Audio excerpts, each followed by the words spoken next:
Muy buenas tardes.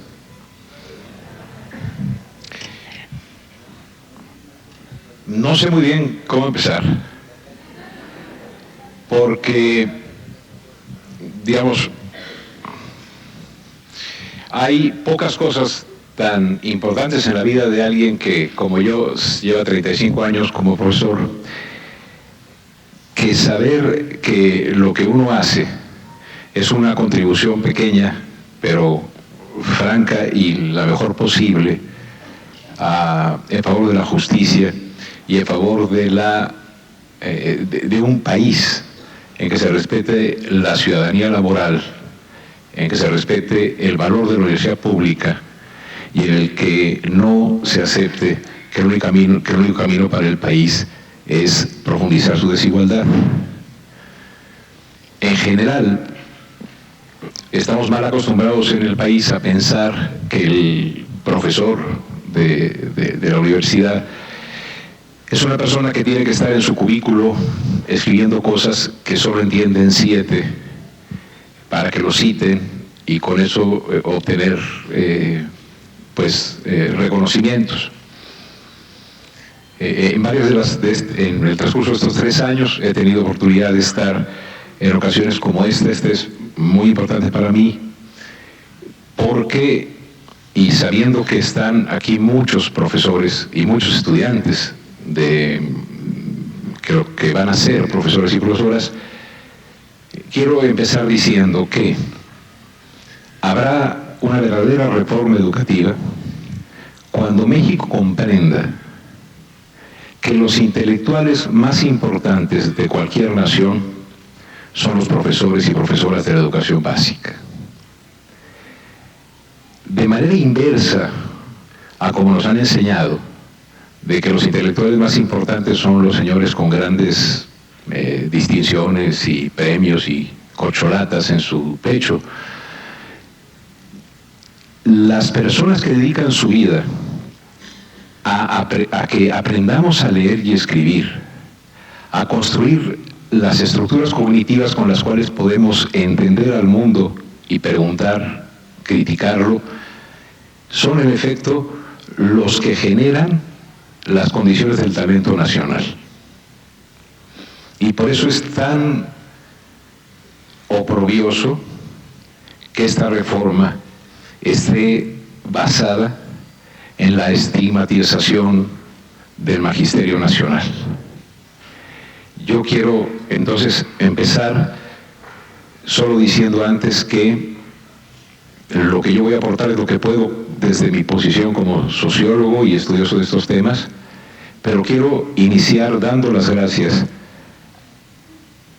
frente a ustedes a aquellos que cuando pequeño me hicieron capaz de leer, escribir, pensar y preguntar, porque es el resultado de su trabajo el que yo pueda estar aquí con ustedes conmovido ante el hecho de que concedan un espacio de su tiempo a estas reflexiones.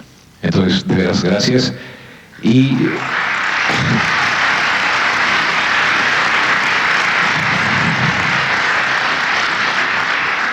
bueno, no voy a hablar más porque he tratado de preparar lo mejor posible algo que es mi aporte, ¿no? Que es tratar de desentrañar la lógica que subyace a esto que se ha llamado reforma educativa, porque me parece que un elemento, probablemente no el más importante, pero sí es importante para oponernos a esta manera de conducir las cosas, es tener, las mejores ideas y el mejor fundamento para la oposición. Tenemos que ganar en la opinión pública que nos asiste la razón cuando consideramos que esta no es una reforma orientada por la educación, sino por otros motivos. A ver, la primera cuestión que yo creo que nos debe quedar claro es de qué tamaño es el problema educativo en México.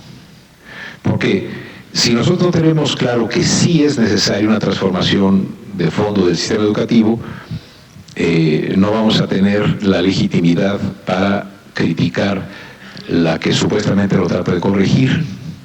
La segunda parte es tratar de dilucidar qué tipo de reforma es la que está impulsando el gobierno actual. La tercera sección la vamos a dedicar, creo, desde mi punto de vista y con los colegas con los que trabajo, a precisar dónde estamos y a dónde vamos según la agenda gubernamental. Y por último, la cuarta parte será hasta donde yo alcance a ver los dilemas, los retos y las alternativas. Quisiera insistir en que la contribución de mi parte es desde la concepción de que no hay una mejor manera de contribuir con el futuro de mi país que haciendo lo mejor posible un análisis teórico fundado al respecto de lo que está ocurriendo. Entonces, empecemos con la primera parte. Necesitamos estar orientados en una reforma o en la percepción de un problema. Tenemos que estar orientados claramente por alguna noción que esté bien definida, bien delimitada y que nos ayude a entendernos. Entonces yo les quiero decir, el análisis que voy a hacer está montado sobre la noción de equidad. Y una vez que rápidamente diga cómo lo entiendo, pasaríamos a la segunda parte, que es el problema grave que tenemos en México de exclusión y abandono educativos. Estamos ante una situación sumamente compleja. Desde la equidad y viendo que nuestro sistema es altamente exclusivo y expulsor de talento, la tercera parte de este primer como capítulo sería que desgraciadamente este país sigue siendo un país en que origen es destino y un mal origen es una vía segura al desbarrancadero. Ayer, en la reunión con los colegas de la universidad, les participaba de una cosa que le escuché al Premio Nobel de Economía Stiglitz, que de una manera muy aguda, a la luz del libro de Piketty, de este nuevo libro que se llama El Capital en el siglo XXI, decía Stiglitz: ante la desigualdad en el mundo, hay una sola cosa en la que no nos debemos equivocar, y es en escoger a nuestros padres. Y se hizo este silencio cuando lo dijo, porque estaba diciendo un premio Nobel, pero él estaba diciendo una profunda ironía, porque ¿quién escoge a sus padres? Nadie. Y sin embargo está haciendo en el mundo cada vez más pesado las consecuencias de la cuna que las consecuencias del esfuerzo. Acaban de salir los datos: el 1% de la población del mundo acumula una riqueza equivalente a la que acumula el 99% restante. Y 62 familias en el planeta tienen riqueza equivalente a la que acumula el 50% más pobre de la humanidad. Es este mundo en el que estamos viviendo y este país en el que estamos viviendo, en el cual probablemente 13 o 14 familias concentran lo que muy difícilmente logran acumular durante toda su vida el 80% del resto de la sociedad. Entonces, la última parte de esta cuestión del problema educativo es cuál sería el horizonte de la transformación educativa.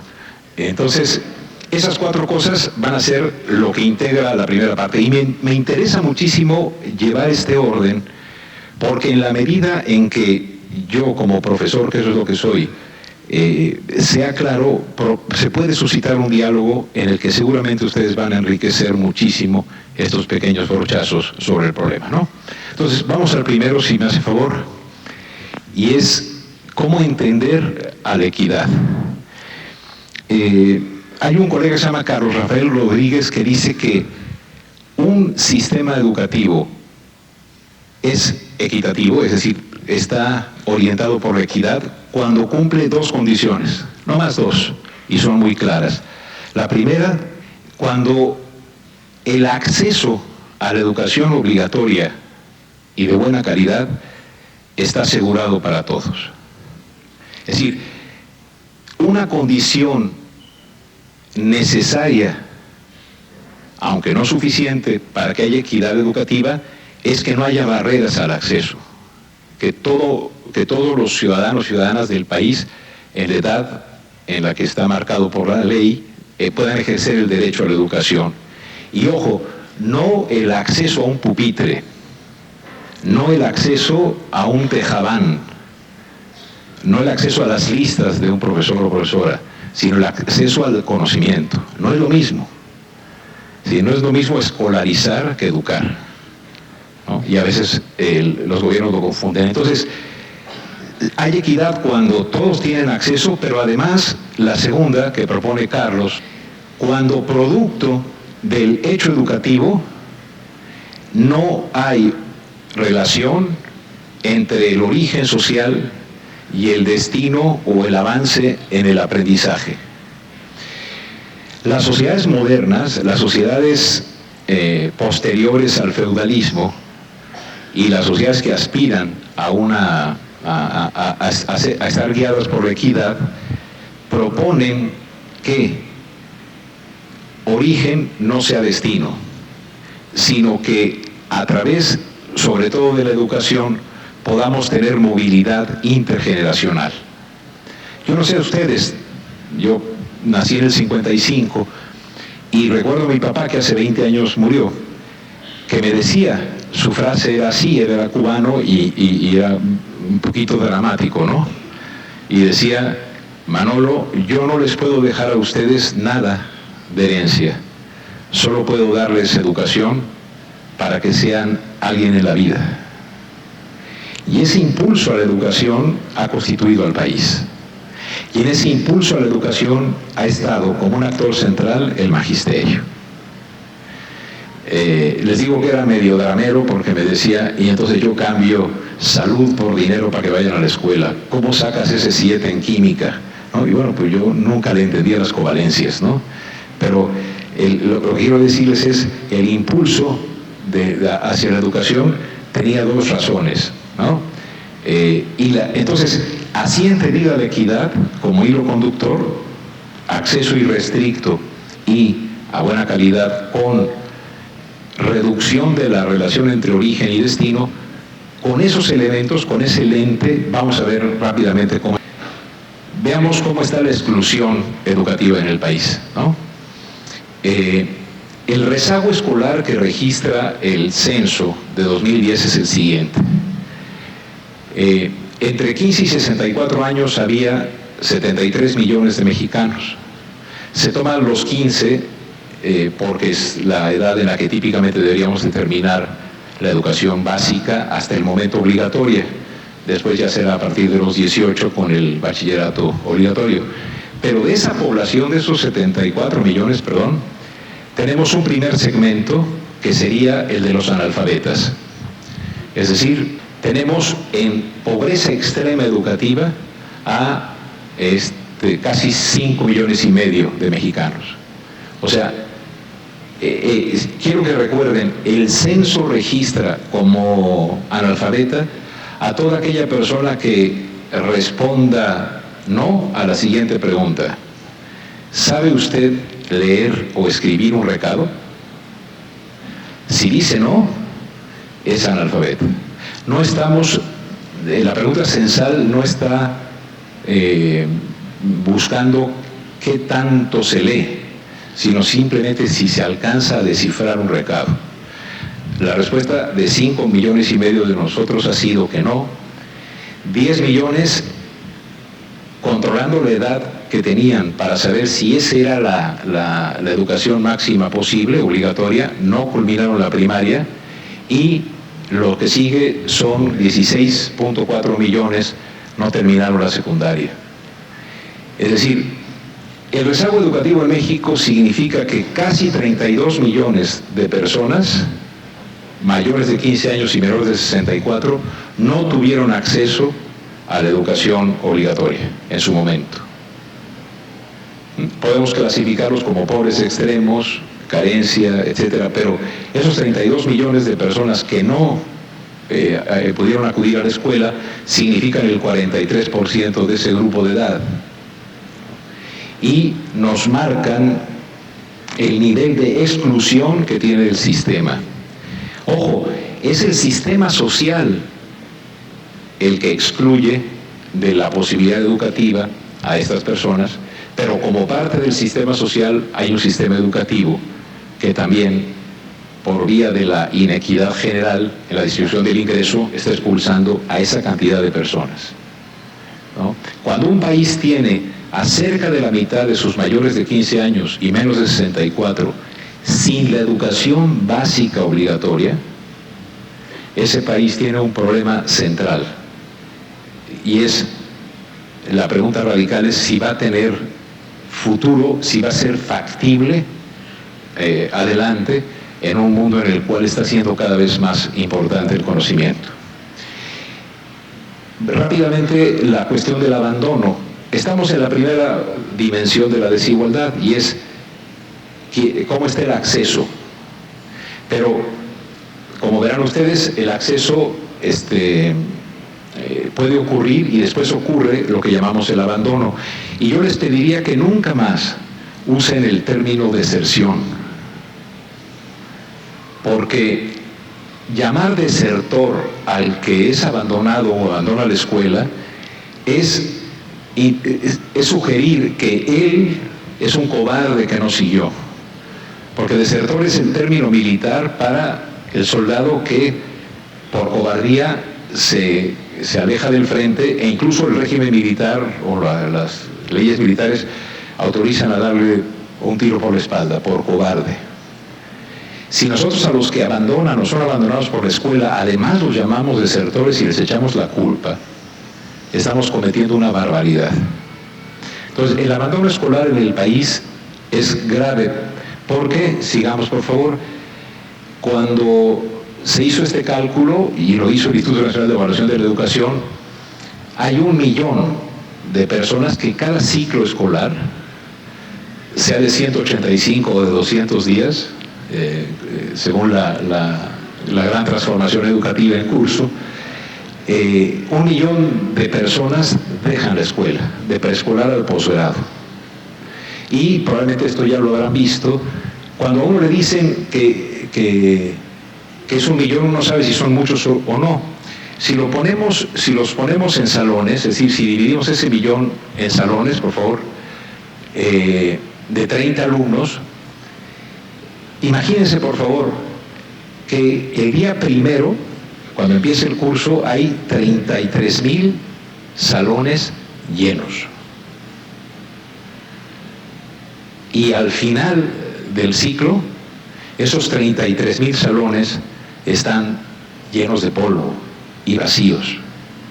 Al inicio del curso están los chiquillos de la secundaria viendo a las chavas de la secundaria que, como buenas chiquillas, ven a los de la prepa y no a los de la secundaria, y todos los de la secundaria sufren porque las muchachas los consideran unos mocosos, ¿no? Y en realidad se sufre mucho, me acuerdo, pero hay vida, hay miradas, hay olores, hay hormonas, y en la primaria llegan los chiquillos y 200 días después están vacíos. Si nosotros adosamos los salones y los ponemos uno por uno de a 10 metros, nos hacen una fila de 333 kilómetros. 333 kilómetros es un poquito más que la distancia que hay entre Hermosillo y Navojoa. Es decir, yo le pregunté al doctor Google, ¿no?, que es buen amigo, y le dije, ¿a cuánto está? Entonces, por favor, tomen imaginariamente un autobús, salgan de Hermosillo y durante todo el trayecto a Navojoa pongan salones juntos, sin parar, e incluso más allá de Navojoa es el tamaño del abandono escolar en México. Es inaudito. Y obviamente es un abandono sesgado por la desigualdad. No se van aleatoriamente de cualquier clase social. Se van especialmente los que menos tienen, ¿no? Entonces, digamos, yo no puedo pensar al país sin pensar como en metáforas o en analogías como el camión o eso. Entonces dije, ¿cómo podemos hacernos cargo del brutal desperdicio de talento que está generándose en el país? Así, imaginando 333 kilómetros de salones vacíos, ¿no? Bueno, esta es cuestión de abandono. Por favor, la siguiente. Este cuadro, vamos a verlo muy rápido, lo que nos pone del lado izquierdo es la escolaridad del padre y del lado derecho la probabilidad de que se llegue a la educación superior. Y vean ustedes cómo, si el papá nuestro no tiene educación, por eso hay que escogerlo bien, hay que escogerlo con doctorado, cuando uno, ¿no? Porque, miren, sin educación la probabilidad es 0.02. La probabilidad se mueve de 0 a 1. O sea, es verdaderamente casi imposible. Y va subiendo hasta que, si eliges bien a un papá con posgrado, la probabilidad de llegar a la universidad es del 93%, es decir, casi seguro. Entonces, si la primera parte era de la noción de equidad era acceso, el abandono está generando, el dejar las aulas está generando que origen sea destino. Es decir, ¿se acuerdan de esa película que decía mejor imposible? En este caso es peor imposible, o sea, la correlación entre la escolaridad de los padres y la probabilidad de avanzar en los estudios es enorme. Quiere decir que es una sociedad profundamente injusta, profundamente desigual e inequitativa. Pero, ¿por qué es un desbarrancadero? La columna de la izquierda lo que nos dice es cuántos muchachos del 30% más amolado entran a la universidad, y luego el 30%, no de los más ricos, sino digamos de los de clase media para arriba. Porque si lo hacemos con los más ricos, pues se hace una línea, ¿no? La primera es el ingreso a la primaria. La segunda comparación es si termina la primaria. Y vean ustedes cómo la pendiente de la caída de los más pobres es muchísimo más pronunciada que la casi inadvertida en el sector menos, con más recursos. Pero el pasaje de la primaria a la secundaria es una caída enorme. Si 100 empezaron a estudiar primaria de esos sectores más pobres, solo 50 pasan a secundaria. La terminan y luego vean ustedes otra vez la caída en el ingreso a la educación media superior. ¿Sí? Y al final está el ingreso a la educación superior. De 100 niños de los deciles más pobres del país que empezaron primaria, solo 7 llegan a la educación superior. Del 30%, digamos, de los deciles de lo que llamamos clase media, llegan 42. Entonces, no solamente no hay equidad porque el acceso tiene problemas, sino porque el abandono y la falta de oportunidades están sesgadas por el origen, están sesgadas por los ingresos. En vez de que el sistema educativo sea un mecanismo para paliar o disminuir la desigualdad, está siendo nuestro sistema educativo impulsor de la desigualdad. Porque justamente los que más necesitan la educación como vehículo para poder romper la pobreza intergeneracional están siendo los que más se van, o los van. Pero además, de que es impulsor de la desigualdad, el acceso y la permanencia, por favor, están, como decía yo, sesgadas por las condiciones económicas y culturales. La que sigue lo que dice es que hay una correlación casi perfecta entre origen y destino, y por lo tanto el nivel de aprendizaje depende de las condiciones sociales. Es decir, estamos en un país en que la escuela no está jugando como el mecanismo para la movilidad social con la que soñaron nuestros padres. Y eso es un problema muy grande. Ya ven que hay PISA, Enlace y Planea y todo esto, ¿no? Bueno, un dato de Planea nada más, porque por eso lo apunté ahí. Es tan dependiente el nivel de aprendizaje de las condiciones sociales que en Planea a los niños que terminaron primaria,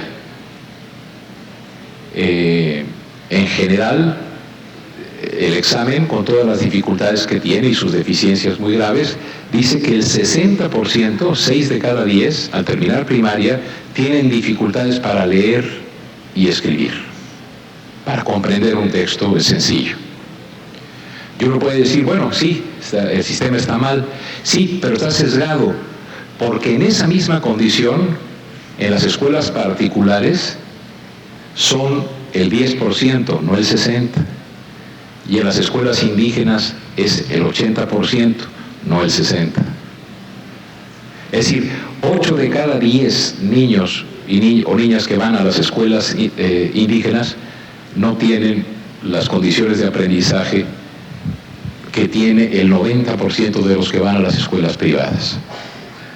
Entonces, me parece que con estos elementos, es la primera parte de la conversación con ustedes, sí podemos sintetizar que nuestro sistema educativo está siendo profundamente desigual, inequitativo, y está México teniendo un problema muy grande que tiene que resolver, ¿no?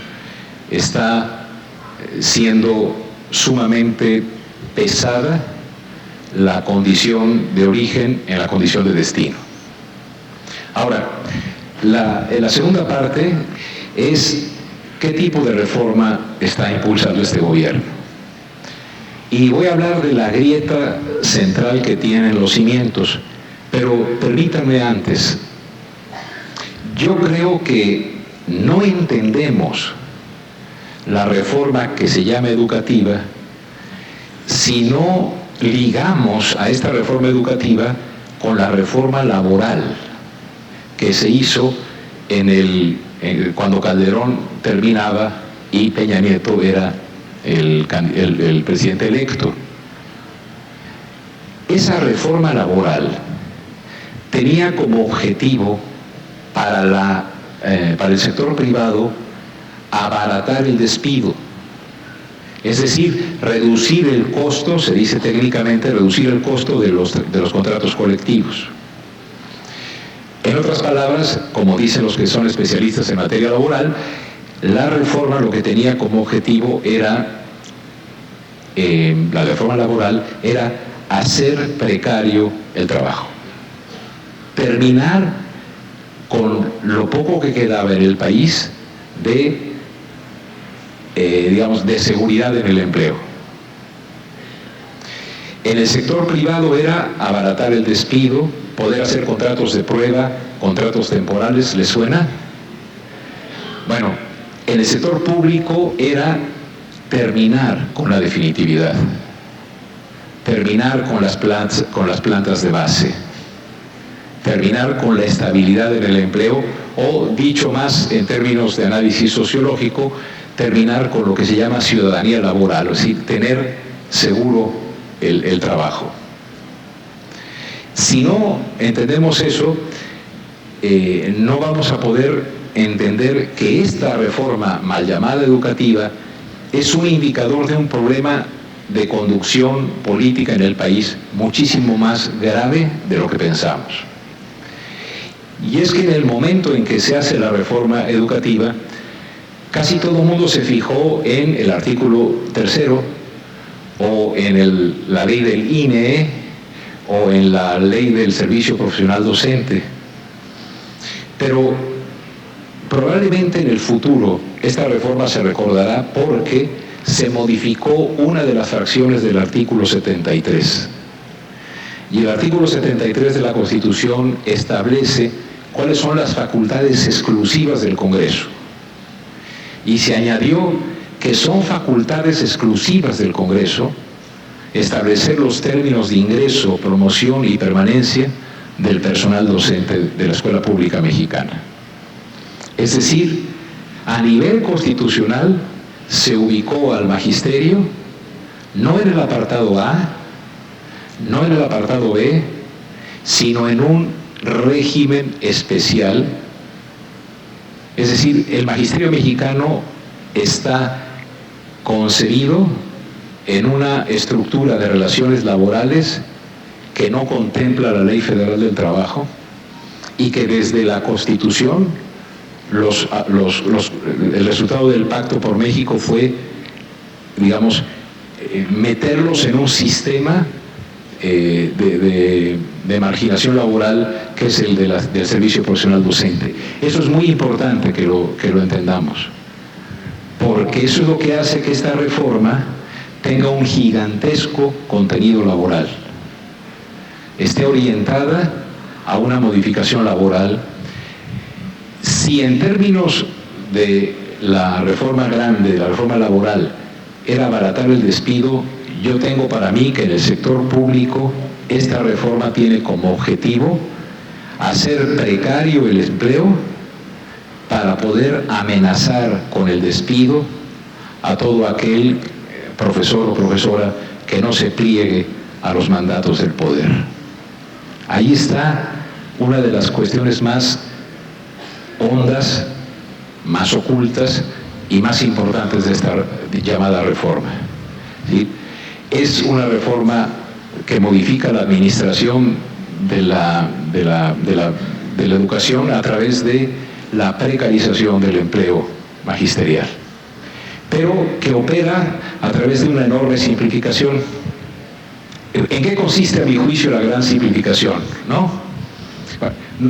Ya vimos en la parte anterior cómo el sistema mexicano no cumple en absoluto con las condiciones de ser un sistema regido por la equidad. Pero la gran simplificación fue la siguiente. A pesar de eso, lo que se logró a través de años y años y años, con un interés político de veras terrible, fue que se ubicó a un culpable. Y ese culpable de todo el problema educativo mexicano resultó ser el magisterio.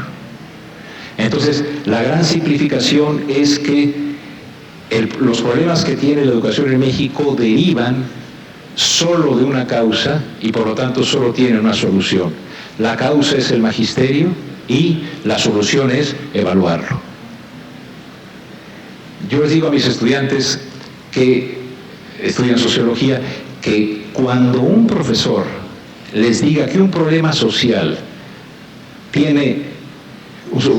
serio tiene una sola causa, huyan de ese profesor, cuenten hasta 10, corran a buscar a alguien de su confianza y no lo vuelvan a ver, porque ningún problema social en serio es unicausal. Sin embargo, los medios de comunicación construyeron con toda alevosía y ventaja una imagen del magisterio al que se le culpó de la situación, de los resultados de PISA, de los resultados de enlace, etc. Fue una construcción sumamente mediática, ¿no? En ese entonces, el secretario de Educación, Carlos Loret de Mola, ¿se acuerdan? Decía, señora, ¿usted va a dejar a sus hijos en manos de esos? Y la imagen que proponían era la imagen de un magisterio en el cual había unas cuotas brutales de racismo, de clasismo y de estigmatización. Si lo que había que destruir era el respeto social a los profesores y a las profesoras. Y de panzazo y la tele y los análisis de PISA, etcétera, decían: esto está mal, somos el último lugar por la culpa de los profesores y las profesoras. Y se acabó. Esa es la cuestión. Y por lo tanto, la solución es evaluar. Es la primera vez que yo escucho algo tan ridículo, porque hasta donde entiendo, cuando un niño está enfermo, nunca se ha curado por ponerle cada 10 minutos un termómetro. Esta reforma supone que los problemas del sistema educativo mexicano se arreglan haciendo evaluación cada semana. Y una mala evaluación además. Entonces, se ha confundido a la evaluación con la solución de los problemas, a la evaluación se le ha confundido con examinación, a la examinación con exámenes de opción o confusión múltiple, y estamos metidos en una de las más graves simplificaciones de un problema que garantiza que no se va a resolver. Pero ese fue, digamos, esa es la grieta que atraviesa ya propiamente a la reforma educativa. Encontrar un culpable. Lo siguiente es que, ya ubicado en el magisterio la principal causa, entonces lo único que había que hacer es cambiar al profesor y a la profesora. Hay que cambiarlo. Y la modalidad o el instrumento para cambiarlo, por favor, la que sigue, es que, dado que el diagnóstico ya está hecho, la solución está prevista y la solución fue la evaluación. Por eso la reforma modifica el 73, pero también genera al Instituto Nacional de Evaluación de la Educación y al servicio profesional docente. Es decir, si ustedes se fijan, ante una problemática muy compleja en materia educativa y social, se dice: hay un chivo expiatorio y a ese hay que cargarle toda la responsabilidad. Bueno, si eso es así, entonces hay consecuencias de esta reducción. Y las consecuencias de esta reducción son: primera, yo creo que ninguno de ustedes, sobre todo mis compañeros que son profesores y profesoras, podemos decir que nuestro trabajo no sea importante, ¿no? O sea, jugamos un papel importante en el proceso de aprendizaje. Pero la consecuencia es que, aunque no olvidemos eso, se perdió la percepción de la complejidad del proceso educativo. Como se redujo a la acción de un solo actor, y a ese actor se le señaló como ignorante, inculto, flojo, bárbaro, barbaján, etc. Hay que reconstruir los últimos 10 años de la imagen del magisterio en el país, muy alentada por los grupos empresariales, ¿no? Y muy alentada por los medios de comunicación, destruida esa imagen que en su momento fue la imagen de respeto hacia el profesor. Entonces se reduce la complejidad del proceso y, en consecuencia,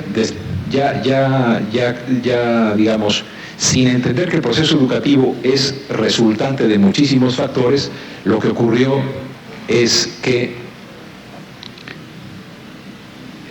todos los profesores y profesoras son esos adjetivos, ¿no? En el Estado de Derecho, el principio de presunción de inocencia es que todos somos inocentes hasta que se demuestre lo contrario. Esta reforma está operando sobre la base de un Estado de Derecho educativo inexistente, porque todos los profesores y profesoras son ignorantes hasta que demuestren lo contrario. Es decir, por donde se le vea a este dicho, es una estrategia gubernamental que tiene otros fines y no tiene como fin mejorar la educación. porque la reducción hace eso, ¿no?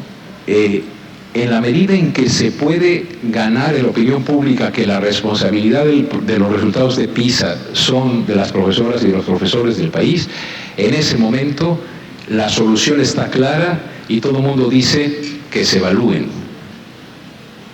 Me acuerdo a López Dóriga diciendo, a mí también me evalúa el señor Azcárraga, ¿no? Yo le decía, y claro, siempre pasa el examen porque distorsiona toda la realidad cada noche. Eso es fácil, ¿no? Es decir, sí, está muy bien preparado y hace bien las cosas, ¿no?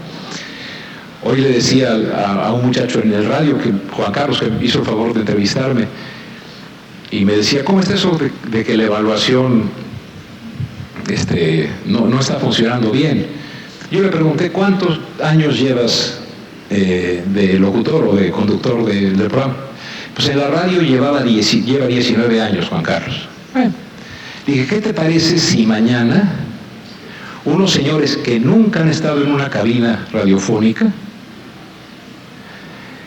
te ponen un policía y te lleva a un sitio y durante 8 horas te hace preguntas, te pide que le platiques cómo sería un programa de radio maravilloso, te pida que subas 3 o 4 fotos de lo que haces tú en la cabina, y ese ignorante de lo que es ser conductor de noticiero, dentro de 15 días te dice si tienes o no empleo. Dijo, no, eso yo no lo aceptaría nunca. Eso es lo que está pasando al magisterio. Es decir, la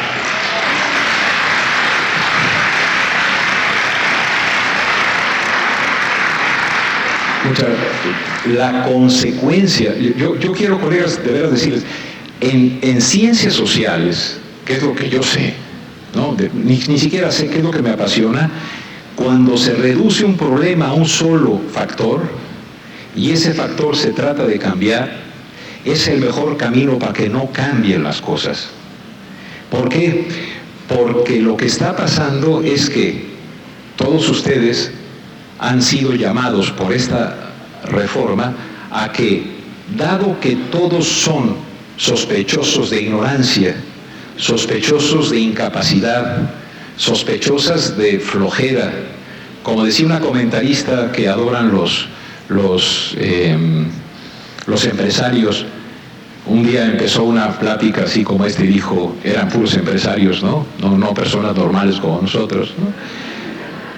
Y dijo, yo quiero avisarles que mañana renuncio a mi plaza en el ITAM porque quiero tener una plaza de profesora de educación básica, porque quiero heredársela a mis hijas o venderla, porque quiero bloquear carreteras, porque quiero tomar casetas, y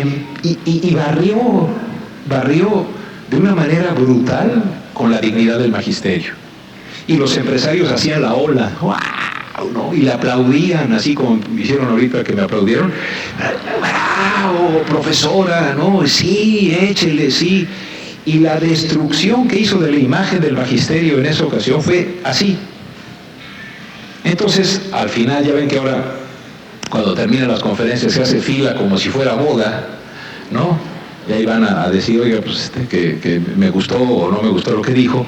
Pues yo me formé y era larga la cola, porque los empresarios querían decirle a la profesora esta que era una maravilla, ¿no? Y yo hice la fila y cuando llegué frente a ella le dije, profesora, yo quiero pedirle un favor. Sí, dígame, ¿cómo no? Bueno, le dije, yo quiero acompañarla mañana a su renuncia. Yo quiero que me permita ser testigo de su renuncia a la plaza en el ITAM, que es una institución que ustedes conocen ahí, muy finolis, cuyo dueño es el nuevo, la última persona galardonada con el premio Belisario Domínguez, para nuestra vergüenza, un empresario, ¿no?, que entre otras cosas contamina todo Coahuila con sus minas y contamina toda la estética de este país con el Palacio de Hierro. Ese señor, que es dueño del ITAM, ¿no?,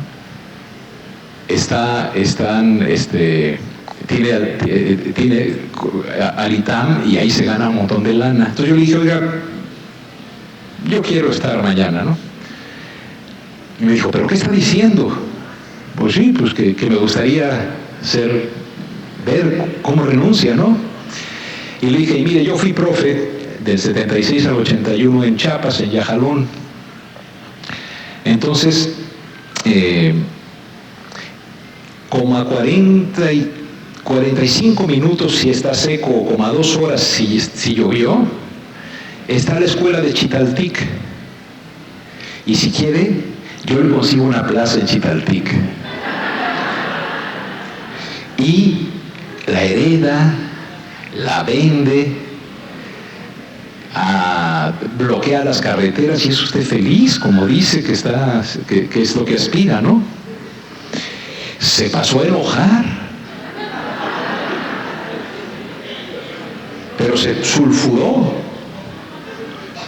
¿Pero qué está usted diciendo? Yo le dije, pues nada más quisiera pedirle permiso para asistir a su renuncia y luego tener el privilegio de ver cómo usted se compromete con el país en la plaza de una escuela multigrado en Chitaltic.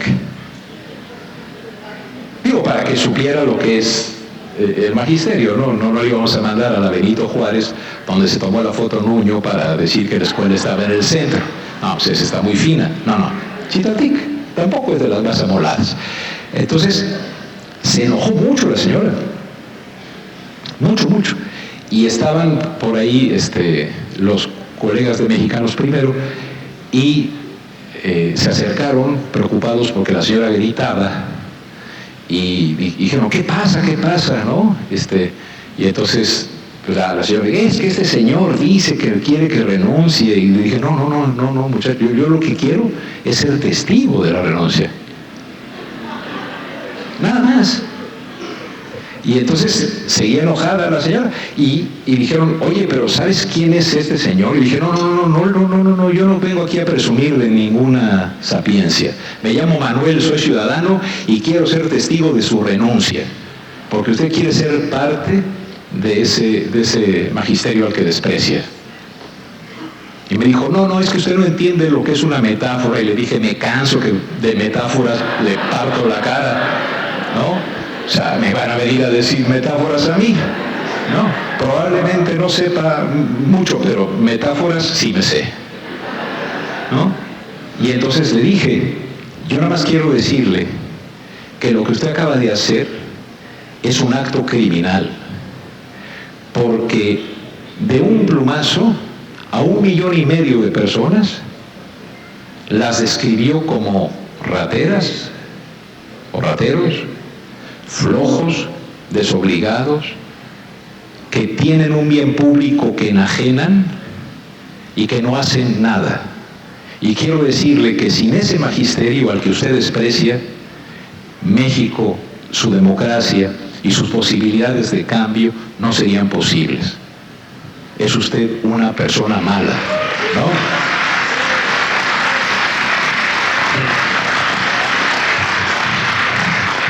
Les agradezco, pero ya me sentí como la señora Mott. Entonces no vaya a resultar alguien que llegue y me diga que... A ver, lo que quiero decir es eso, ¿no? En cuanto se construyó el prejuicio, entonces la opinión pública estuvo dispuesta al linchamiento. Y es que, ojo, en este mundo en que vivimos, los medios de comunicación no reflejan la realidad, sino que la producen. Hay una frase que ojalá se acuerden, por ahí la leí, que dice, yo confío plenamente en lo que dicen los medios, salvo el rarísimo caso de ser testigo de los hechos. ¿No? Porque ¿cuántas veces les ha tocado que están en una cuestión que está sucediendo y en la noche ven que dicen que pasó otra cosa? Yo me acuerdo que íbamos a manifestaciones cuando yo era un poquito más joven, o sea, hace unos 40 años, ¿no? Íbamos un montón, ¿no?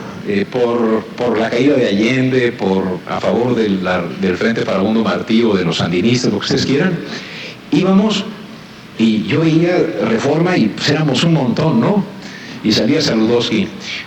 Hoy en la tarde 5 personas se reunieron. ¿Cómo que 5? Por lo menos 500, güey, ¿no? No, lo que ocurre es que para los millones de personas que vieron el noticiero, lo que sucedió fue lo que dijo, aunque la realidad haya sido otra. Ahí nosotros tenemos que estar muy abusados porque tenemos que recuperar la imagen del magisterio a través de los medios, y no los tenemos. Lo que tenemos son los aparatitos esos, ¿no? Es decir, sitios en los cuales podamos atestiguar que no fuimos 5, que no es cierto que nosotros golpeamos, sino que nos pegó la policía, ¿sí? Que no es cierto que lo que dice el monopolio televisivo es lo que ocurre, y que no es cierto que el magisterio sea la caricatura que del magisterio se ha hecho. Entonces, digamos, esa consecuencia nos llevó a la última cuestión que quiero decir sobre este tema. Esta reforma educativa y estos señores como Choefet, como Nuño, como el presidente, etcétera, tienen una gigantesca confusión. No entienden que la escuela, que cada escuela, por humilde que sea, es la cristalización de un horizonte cultural y de un proyecto de justicia y un proyecto de aprendizaje. Creen que son enseñaderos. Esa idea es poderosa. ¿Qué es un enseñadero? Es un sitio al que llegan las personas, los chiquitos, y hay un enseñador idóneo o destacado que reparte latas de atún. Y una vez que comen, como en un abrevadero, se van y ya aprendieron. Concebir que la simple yuxtaposición de individuos evaluados con cierta característica va a producir calidad, no solamente es mentira, diluye lo que significa para Occidente lo que es una escuela. La escuela es la cristalización de un proyecto de país. Y si eso no es la escuela, entonces no es escuela. Y lo que están tratando de vendernos es que la escuela es la agregación simple de personas que pasen todos los exámenes posibles. Eso no va a ser un proyecto escolar, ¿no? Pero eso está en las mentes de estas personas y nos está haciendo mucho daño. Pasemos a la que sigue, por favor. Estas consecuencias de la reducción, y aquí pasemos rápido, si quieres ponla completa.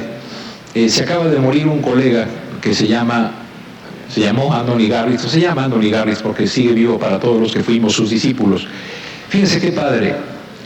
Y yo creo que lo pueden tomar ustedes para, si estudian para la profesión docente o si son docentes, ¿no? El mejor profesor no es, decía Anthony, el que se sabe todo el contenido, el que domina todo el contenido de su materia, sino el que tiene, procura, se afana y lucha por conseguir el dominio pedagógico del contenido a enseñar. Eso es un profesor o una profesora, aquella que tiene estrategias pedagógicas para que el contenido que le toca proponer a los estudiantes sea factible de ser asimilado. Por eso, cuando decimos que lo que hace a un profesor, obviamente el profesor tiene que saber, y la profesora, y ahí tenemos mucho que estudiar todos, pero no solamente hay que saber, sino hay que tener el dominio pedagógico del contenido a enseñar. Y colegas, aprovecho para decirles que en este año, pronto, vamos a encontrar una nueva propuesta para las normales. Formar en el oficio de ser profesor o profesora era el objetivo, es el objetivo de las escuelas normales, es decir, construir personas que tengan el dominio pedagógico del contenido a enseñar. Si abren la página de la DGESPE, en la página de la SEP, van a encontrar que hay una nueva propuesta para las normales. El primer objetivo de la nueva normal mexicana es preparar profesores idóneos. No preparar a personas que tengan las destrezas pedagógicas para el proceso de la enseñanza, sino que estén capacitadas para pasar el examen.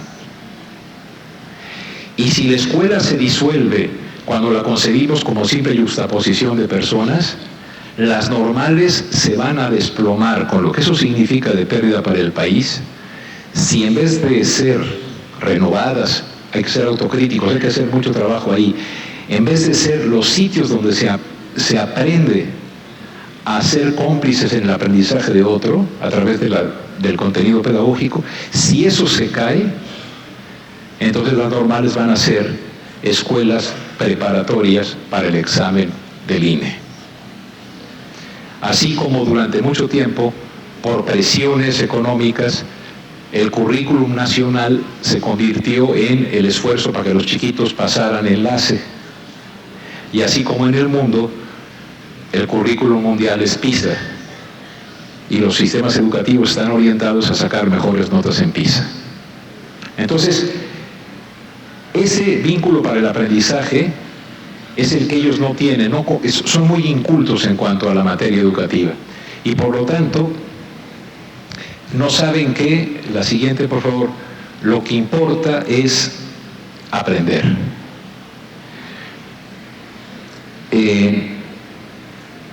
Aquí también, si quieres, ponla completa, porque como no somos griegos y no decimos eureka, por lo menos los chilangos, no sé cómo se diga acá, cuando entendemos algo decimos, órale. Déjenme platicarles que, pues yo me sé hartas cosas como fanerógamas, criptógamas, monocotiledonias, dicotiledonias, esternocleidomastoideo, Guadalquivir, Guadiana, Tajo, Ebro y Duero, y montones de cosas que me sirven para los crucigramas y para el maratón. Pero eso no es aprender, eso es memorizar. En internet estaba yo un día y me dijo mi hijo, que ya tiene 34 años, mira pa, mira qué padre está eso, ¿no? Entonces, no sé si lo hayan visto, es una profesora que hizo un círculo, hacía una cosa que gira, y puso un triángulo rectángulo, y le puso el cuadrado a cada cateto, y puso el cuadrado de la hipotenusa, y estaban llenos de agua, y eran como cuadritos con agua, los cuadrados de los catetos, y lo giró, y pasó el agua que estaba en los cuadrados de los catetos, y cupo exactamente en el cuadrado de la hipotenusa. A mis 60 años, entendí lo que decía Pitágoras. Y yo ya sabía que la suma del cuadrado de los catetos es igual al cuadrado de la hipotenusa, pero no tenía ni idea de lo que estaba diciendo. Aún ahora no sé qué signifique, pero ya lo vi. ¿Sí? Es decir, es fascinante entender que la geometría puede dar cuenta de algo que es contraintuitivo. ¿Cómo va a ser posible que dos cuadrados tengan la misma área que un cuadrado de un triángulo? Ah, pues mira, te lo pongo con agüita. Eso es el dominio pedagógico del contenido a enseñar. Es lo que, por ejemplo, se hizo en Tiripetío. En Tiripetío, que fui hace unos meses, con basura hicieron un museo de ciencias, en que había una bicicleta viejita y entonces le pedaleaban y se prendía la luz de una casita. Padrísimo, ¿no? Cuando entraron los federales lo destruyeron. Destruyeron todo el museo de ciencias, en el que cada semana 600 chiquitos de los alrededores iban a pasar un rato para aprender lo que era la ciencia. Ese es el tamaño de la estrategia pedagógica de este gobierno. Entonces, si el asunto es enseñar, quiero terminar con esto, esta parte, y ya ir más rápido hacia lo que termina, es el horizonte educativo mexicano tiene que ser generar personas que pregunten, porque generar personas que repitan no produce ciudadanía, ¿no? El sistema educativo mexicano está castigando las preguntas y está felicitando las respuestas. El chavo que sabe es el que repite, el que pregunta estorba. Lo he dicho varias veces, pero creo que vale la pena que lo repita. Tenía 8 años, también tuve 8 años, y viví en un tercer piso en Narvarte, y asomado a la ventana se me ocurrió inventar un sistema que hiciera que el que se cayera del tercer piso no se matara. Y se me ocurrió una solución estupenda, que era tirarse de la azotea, pero con la puerta, habiendo quitado la puerta de la casa, y tirarse parado en la puerta. Y cuando faltara 1 metro, brincar. Y entonces uno no caía de 15 metros, sino nada más de 1. No tienen ustedes idea cómo me sentí. Yo creo que así se ha de haber sentido Einstein y todas esas personas, porque yo dije, órale, no se le había ocurrido a nadie, mira, es fácil, ¿no? Te tiras y sí. Entonces llegué, y en ese entonces en la escuela a la que yo iba no nos llamábamos por nuestro apellido, yo era el 21, porque era el número de lista. Y entonces empezó el profesor la clase y yo, profe, ¿no? No me peló. Profe. A ver, ¿qué quieres, 21? Fíjese, profe, que descubrí cómo le podemos hacer para que... Y expliqué mi invento. Obtuve 2 cosas. Una ovación de parte de mis compañeros, es decir, seguida por varios insultos, ay, baboso, es decir, ¿no? Y el profesor diciendo, Gil, si no ayudas, no estorbes. Y se acabó mi vocación científica. Fíjense lo que desperdició ese profe. Desperdició la estupidez imaginativa de un niño con la que podría haber generado un proceso de aprendizaje sobre la caída, el movimiento, la inercia. Todo eso estaba ahí. Velocidad, masa, todo lo que tú quieras decir. Y lo que dijo es, cállate. Por supuesto que cuando se me ocurrió que se inventaba un aparato que nos subía y dejábamos que pasara la tierra y nos bajaba cuando llegaba a España, pues nos ahorrábamos el avión. Ese ya no se lo dije. Pero si quieren lo intentamos cuando termine. Es decir, a ver, lo que quiero decir es, cuando los chiquillos y las chiquillas quieren hablar, participar, preguntar, hacer propuestas, es el momento en que la escuela genera aprendizaje. Pero si lo que nos hacen es decir, eso no se vale, porque no van a pasar, planea, porque tú no vas a ser idóneo, porque estás perdiendo el tiempo arreglando los problemas que el 21 te trae a clase, pues estamos perdidos. No estamos enseñando, estamos haciendo que los muchachos repitan, ¿no? Entonces, esta reforma no tiene, digamos, contenido educativo. Hay que estar muy abusados, El próximo mes como dice la canción, para abril o para mayo, Nuño dijo que iban a dar el nuevo modelo educativo con los nuevos programas y los nuevos materiales de estudio. Si hacen como están haciendo lo que están haciendo, que nos agarre alguien confesados, porque va a estar terrible, hay que estar muy abusados. Pasemos a la tercera parte, que sería dónde estamos y a dónde vamos. Entonces yo traté de ver cómo podíamos ver el 2016, ¿no? Ahora, ¿no? ¿Qué pasó en el 2015? A mí me parece, por favor, que sí, que el 2015 fue el año de la evaluación a mansalva.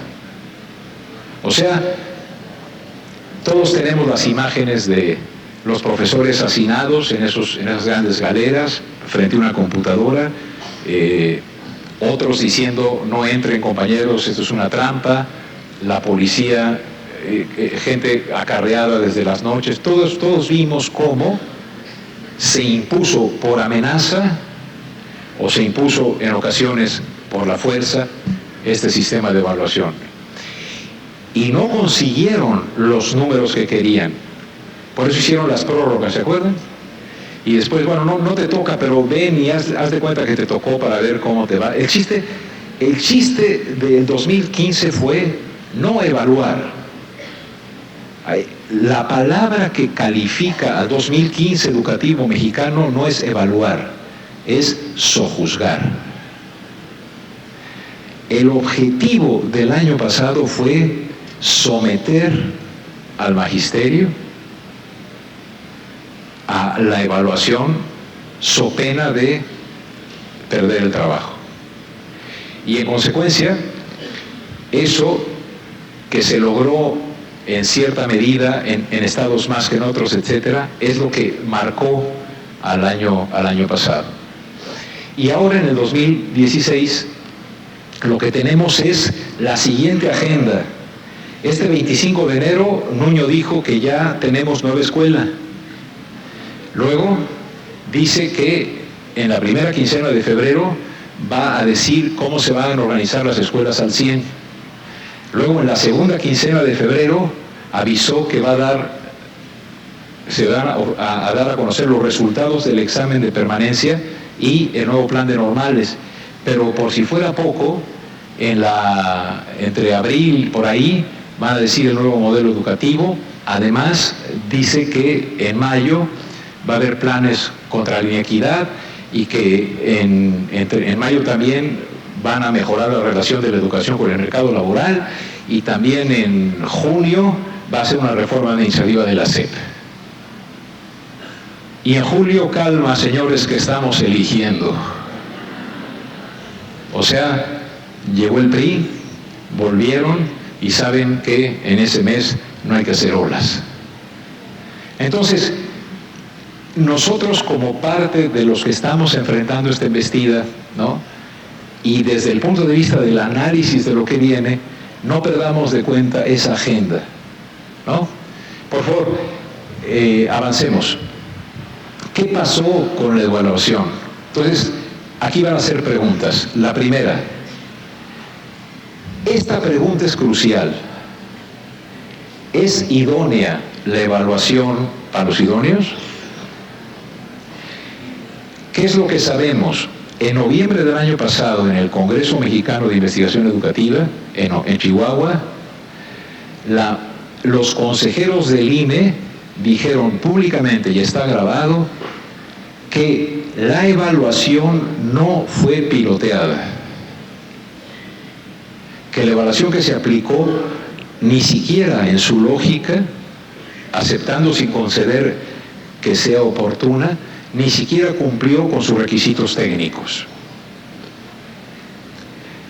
John Le Carré es un autor de novelas de misterio, y tiene una novela que les recomiendo, que también es película, que se llama El paciente inglés. Y de lo que trata es de una compañía farmacéutica que, para evitarse los protocolos para probar una medicina, decidió ir a una aldea africana, aplicar la medicina y ver qué pasaba. Pues total, se iban a morir de hambre de todos modos. La evaluación que se aplicó en 2015, los reactivos y todo este sistema de evidencias y todas las rúbricas, etcétera, no se pusieron a prueba.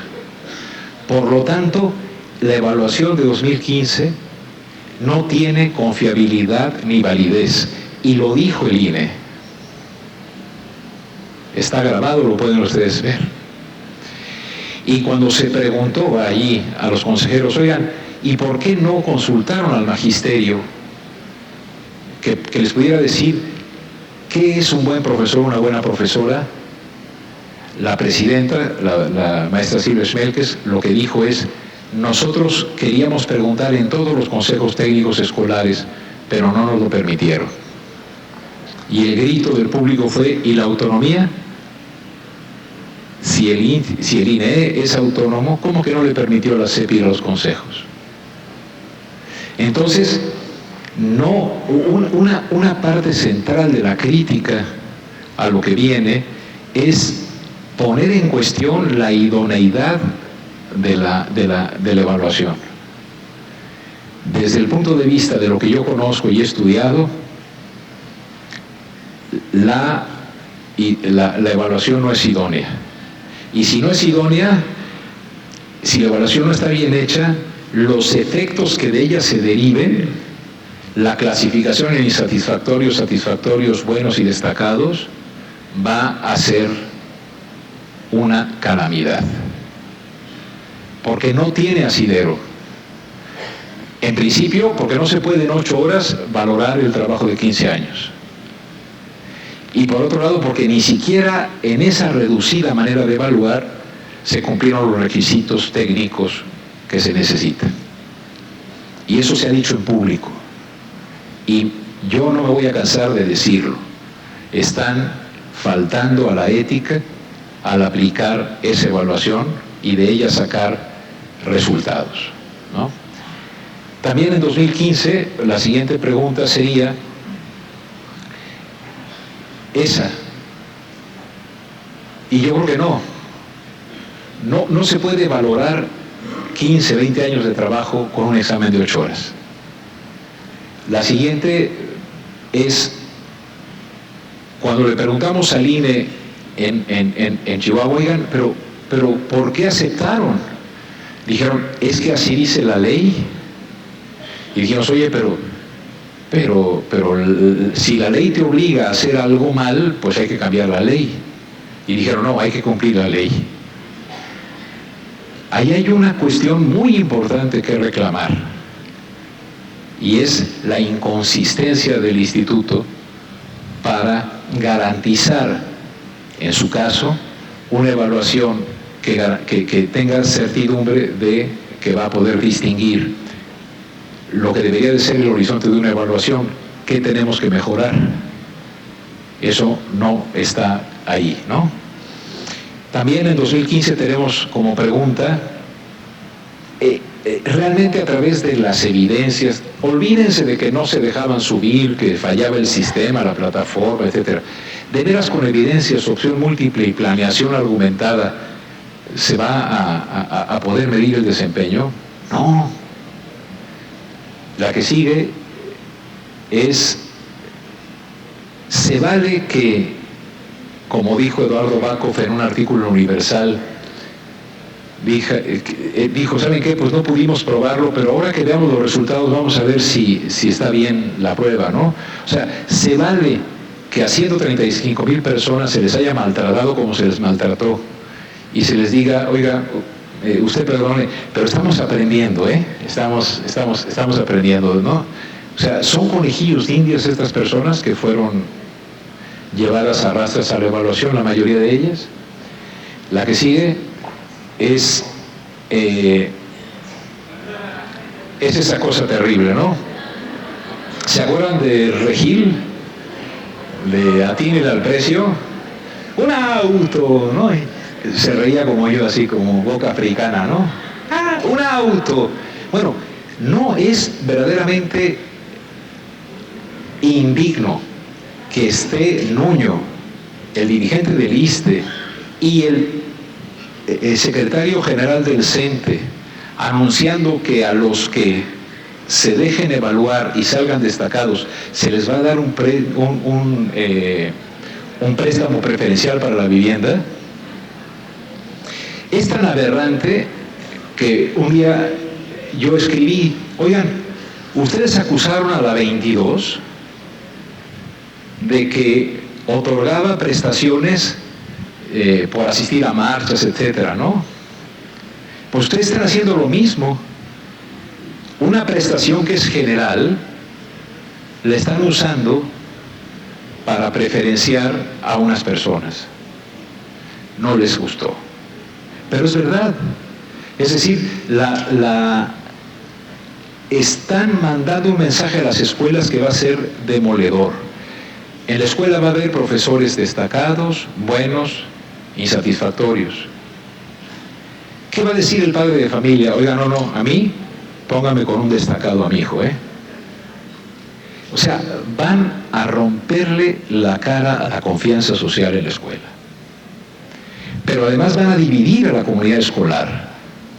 Ya me imagino a los destacados de una escuela diciendo, señor director, o señor subdirector aviador, o señor subdirector aviador, los destacados queremos tener estacionamiento. Y que los insatisfactorios estacionen fuera. Y nos podemos reír, y hacemos bien, porque la cosa está demasiado dura para todavía estar de malas. Pero ya nos pasó en la educación superior. En la educación superior, cuando nos dan los grados del SNI y todas estas cosas, lo que decimos es, ¿no eres SNI? Pues ¿qué te caíste cuando eras chiquito del triciclo?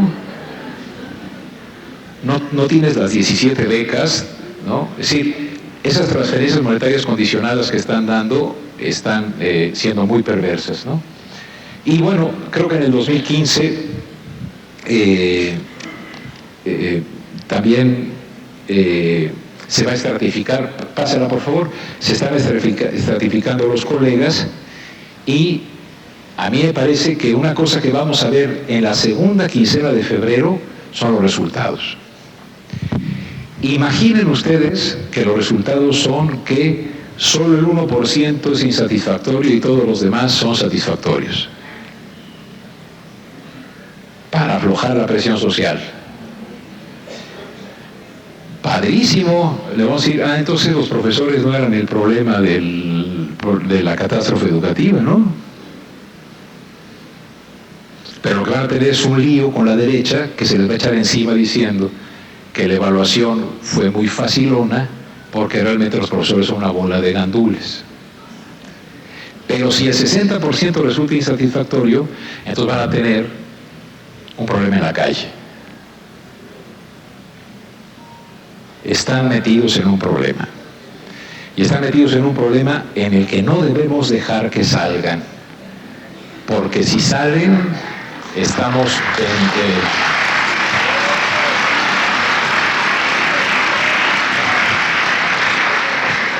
si salen, estarían consagrando esta noción de educación tan perniciosa, ¿no?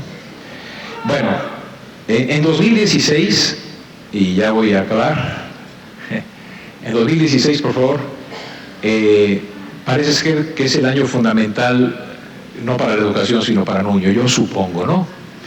Pero ¿qué es lo que nos está diciendo? Entonces, me voy a concentrar rapidísimo en el plan de las escuelas al centro, ¿no?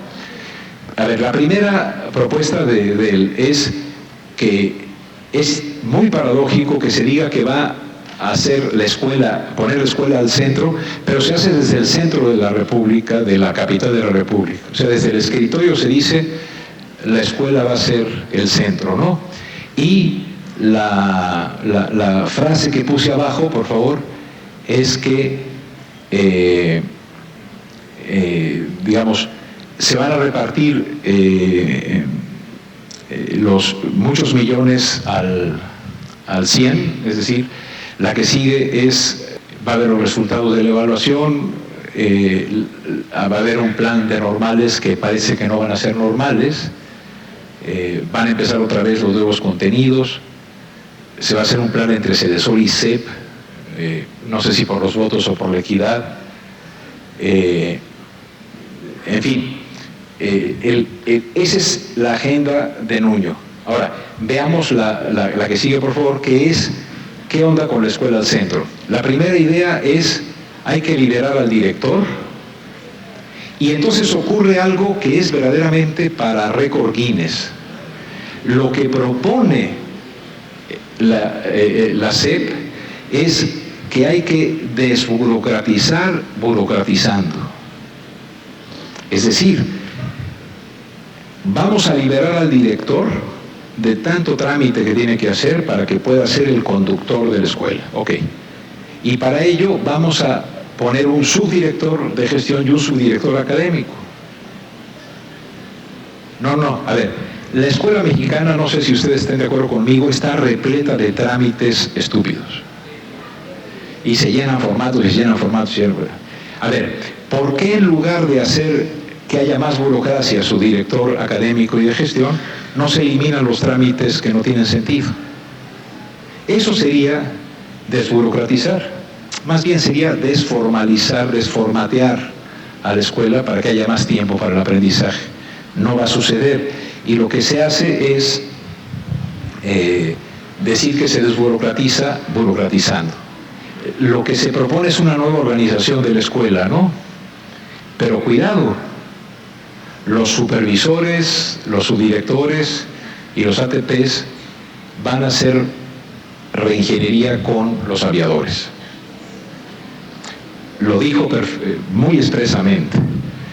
Vamos a hacer que los comisionados que quieran volver a dar clases y los aviadores regresen a clase y tengan esas funciones. El artículo de mañana en el Universal, que mandé hace un ratito, si quieren ustedes hacer el favor de leerlo, se llama La Secretaría de la Aviación Pública.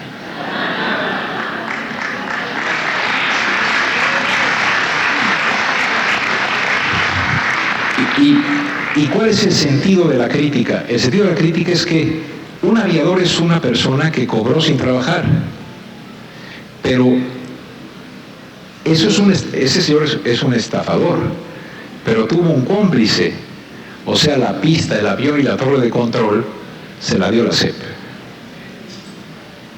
Y entonces el aviador que debería de ser despedido le van a dar una chamba, y el que propició al aviador se queda sin ninguna consecuencia, ¿no? Eso es sumamente peligroso y parece que es por donde van, ¿no? La siguiente es, se van a dar más recursos a las escuelas. Ok, entonces, si se van a dar transferencias para gasto corriente, ¿va a poder por fin la educación mexicana ser gratuita en vez de barata? Porque las cuotas escolares, y ustedes saben muy bien que no son voluntarias, en el sentido de que la presión social para que se paguen es enorme. Ahora va a tener una transferencia para gasto corriente el director. Va a prohibirse, porque así dice la Constitución, que se aporte dinero, dado que la educación es gratuita. La educación es gratuita porque es un derecho, no porque sea barata. Y si cuesta $1 es barata, no gratuita. Vamos a ver qué pasa con esos recursos. Lo que también propone, pues son 6 puntos, adelante. Fortalecer los consejos técnicos escolares, ¿no? Básicamente lo que dicen es que van a poder decidir el día en que se reúnen, ¿no? Pero yo creo que les van a mandar la agenda de lo que tienen que trabajar. La que sigue, por favor. Una participación social activa, que es otra vez meter los consejos de participación social, ¿no? Y la que sigue, por favor, la escuela al centro también implica un mejor uso del tiempo, los famosos 185 o 200 días de clases y las escuelas de verano. Más o menos eso es lo que uno puede ver en el decreto. Y entonces aquí hay una conjetura, ¿no? Y la conjetura es, si 2015 fue la reforma administrativa y laboral del sistema, parece que 2016 va a ser el año de la reforma administrativa en el micrositio escolar. Como si la estrategia del gobierno fuera, primero modifico los términos de ingreso, promoción y permanencia del personal, y luego modifico la estructura de coordinación escolar. Ambas cosas, las de 2015 y 2016, han tenido un denominador común. El magisterio ha sido un objeto a transformar, no ha sido un sujeto de la transformación. El actor más ausente de toda esta reforma ha sido el magisterio. No le han preguntado al magisterio nada. Hay que someter al magisterio. Hay un profundo desprecio por la profesión docente en el país, ¿no? Entonces, Hay que tener mucho cuidado con la educativa. Y quiero presentarles, por favor, la que sigue, un anuncio de trabajo para la Escuela Nueva Mexicana. Primera cosa, se solicita, primero, un aviador para su director académico. Inútil presentarse sin más de 1000 días de vuelo. Indispensable certificado de idóneo por el INE, es decir, idóneo como aviador, y destacado plus con vivienda por parte de la Comisión del Servicio de la Profesión Docente. Además, se le pide algo imposible, que es ambos sexos, ¿no? Y por favor, sin experiencia docente previa, para que no le estorbe, ¿no? Las solicitudes se van a entregar a la SEP y la gestoría autorizada es el CENTE. Parece ridículo, pero es que lo es.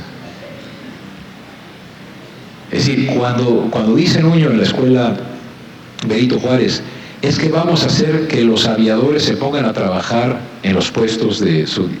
Yo dije, no puedo estar oyendo bien. Sí, y ahí está la oferta. Y además, ustedes saben que en México el 40% de las escuelas son multigrado. Entonces podemos ver dos imágenes.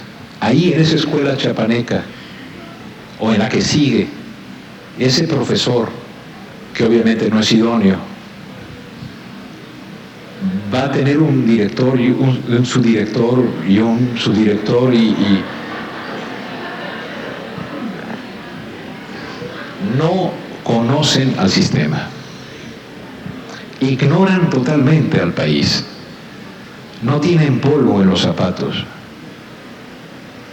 En consecuencia, suponen que van a poder transformar lo desconocido, ¿no? Terminemos, si quieren, con los dilemas, los retos y las alternativas, ¿no? Póngala completa, por favor, ¿no? Porque son ideas que yo quisiera que ustedes pudieran, si les parece, reflexionar, ¿no? El primer reto es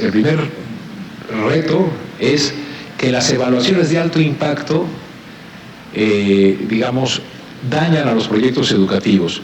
No sé si ustedes hayan visto ya cómo el currículum, les decía, se convirtió en enlace, PISA, etcétera, ¿no? Pero una cosa que a mí me está preocupando muchísimo, y de eso en la paginita del Facebook que yo trato de mantener activa, he acumulado todos los anuncios de las escuelas que garantizan que te preparan por 3,000 pesos para ser idóneo.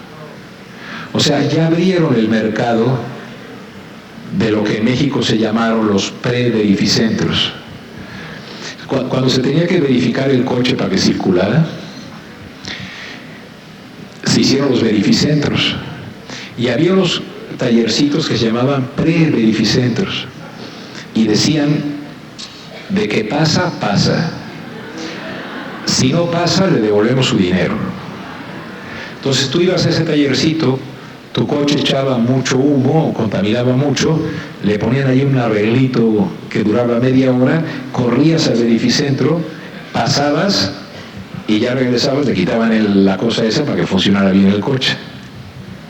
Bueno, el TEC de Monterrey está ofreciendo cursos, ya se están vendiendo planeaciones didácticas argumentadas, ya se está diciendo que hay escuelas que tienen el 97% de eficacia en la producción de idóneos. ¿Sí? ¿Qué es lo que va a pasar? Que una evaluación mal hecha como la que se está haciendo, lo que va a generar es no la capacitación del profesorado, que sí la necesitamos mucho, mejorar siempre, sino adecuarnos a cuál es el tipo de evaluación que nos piden para superarla. Y eso es un indicador de lo que está pasando, ¿no? Incluso el sindicato tiene un sitio en el cual se pueden ustedes preparar para el examen, ¿no? Cuando un sistema educativo pone como horizonte un examen, se acabó la educación como proyecto cultural. La siguiente pone otros dilemas y retos, ¿no? Porque A mi juicio, lo que dice el gobierno es que esta reforma lo que procura es retomar o recuperar la rectoría educativa. Desde mi punto de vista, lo que está aprobando es que esta reforma está recuperando para el gobierno la reestructuración del pacto corporativo con el sindicato, ¿no? Es decir, está pasando algo muy grave. El diseño del sistema educativo mexicano que está implícito en esta reforma es que se acaban las condiciones colectivas de trabajo y cada persona va a tener un contrato con el gobierno, renovable cada 4 años, siempre y cuando resulte satisfactorio. Si resulta bueno o destacado, hasta le van a dar más dinero. Pero ya va a ser una relación individualizada. Eso es el proyecto neoliberal en su máxima expresión. Cada quien se rasca con sus propias uñas, ¿no? Cada quien resuelve el examen. Cada quien, y ese es el gigantesco problema que tenemos que resolver nosotros. ¿Nos vamos a ir cada quien a tratar de salvar o vamos a tratar de establecer mecanismos de organización que permitan parar esta embestida a la estructura del magisterio? Ese es un tema crucial, ¿no? La siguiente, por favor, esta es la idea que yo les digo. No hay reforma educativa si no recupera el país la certidumbre de que el magisterio constituye el sector más importante de los intelectuales de un país. Porque todo lo que se dice ahí lo ha hecho posible los profesores y profesoras de educación básica. Y hay que de veras creerlo, porque lo que está en juego, y ahí sí, por favor, es la última, ¿no? Porque una reforma educativa tiene que estar orientada, creo yo, a que nunca más tengamos más escuelas sin agua que viviendas sin agua, a que origen sea destino. La siguiente frase es muy importante. Si no paramos este tipo de reforma educativa y este tipo de pensamiento social, en México va a ser siempre más importante tener conocidos que conocimientos. Y cuando en un país importan más los conocidos que los conocimientos, la estructura liberadora, que diría Freire, de la escuela, se pierde, ¿no?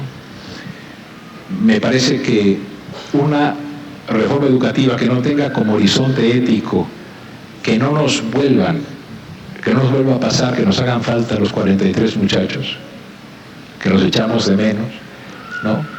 Y que la reforma no tenga como eje la renovación de un proyecto educativo en México. Hay que decir, como diría Descartes decía pienso, luego existo. Creo que lo que hay que hacer es pienso, luego insisto. Y terminaría con esto, colegas, con muchísimo respeto.